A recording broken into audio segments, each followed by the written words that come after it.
Well, since she was discovered on Australian Idol, this girl from Queensland has become one of Australia's top singers. She's now released 2 albums and had 2 hit singles. But while she may be flying solo with her music career and her personal life, she's just tied the knot with her partner, Jamie.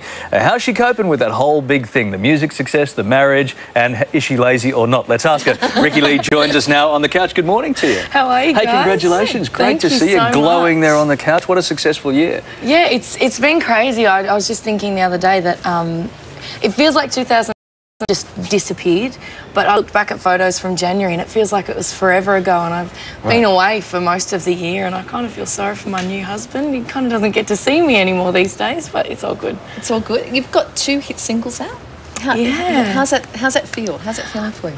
It's a really amazing feeling. You know, you work so hard and put so much into making an album and trying to make good music, and when a song comes out like Can't Touch It and it comes in at number 2, and then Love Is All Around Us coming at number 5, it's that satisfaction that people are loving your music as much as you do and appreciating your work, and that's the satisfaction for me. That's the reason I do it. I love, you know, getting my music out there and people enjoying it, and yeah. Now, you spent some time offshore with the new album. You're in London, New York, LA, and then we get the goods back here. We get the spoils of your work back here. Yeah. Any thoughts of cracking it overseas? Is there a focus there? Oh, look, I think Australia is definitely going to be the priority and always will be. It's home.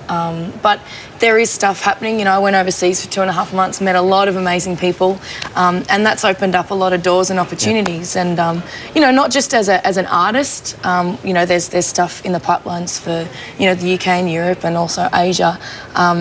But also as a singer-songwriter. A lot of my songs, well, there's 2 or 3 songs that have been picked up overseas by international artists, so that's a great honour that somebody wants to use one of your songs. So yeah, that's, you know, very exciting for me, and that's something I definitely want to keep up with. When you left the Young Divas, how scary was that? Were you worried that you may not make it on your own? Yeah, it is really scary, and when you're a part of something that is so successful and so big, it does scare you, and I think more so because people were kind of forgetting that we were solo artists before, because this was so big and it blew up, and yeah, it was hard. It was a really hard decision for me to make, but I kind of didn't really have a choice. I'm with a different record label, and I have a contract that, you know, says I have to get an album out every 2 years, which is great for me. But yeah, it was a very hard decision, but like I said before, I love writing songs, I love making music, and that's what I get to do. We're fortunate enough to get to a lot of musical stars on the couch. You say that, you know, from 3 years old, from 4 years old, 5 years old, wanted to be a big music star, but you actually didn't start like that. You wanted to be a netball hero. Well, I was a bit of an overachiever. I wanted to be everything, but I did. I wanted to play netball for Australia, and that's kind of where I was heading. I was playing for Queensland, you know, for years, you know, when I was in high school, and, you know, I was playing kind of 2 years ahead of myself.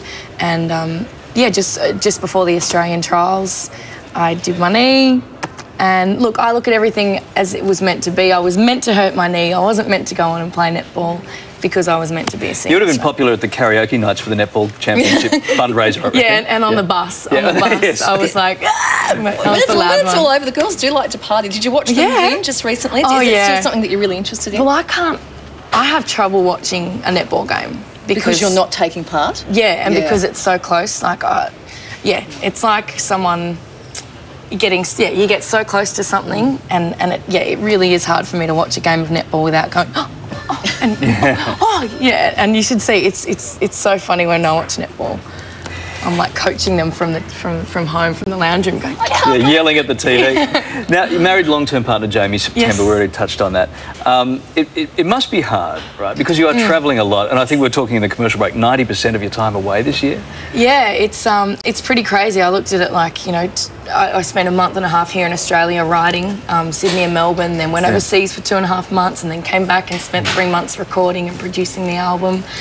And, you know, then on the road for the promo for the singles and the album, and just gigs in general. And, yeah, about 90% of the time I'm away, and it does get really hard. Where was that? That was the Maldives. That's my honeymoon. Oh, beautiful. Yeah. Now, you're going to be back a little later, aren't you?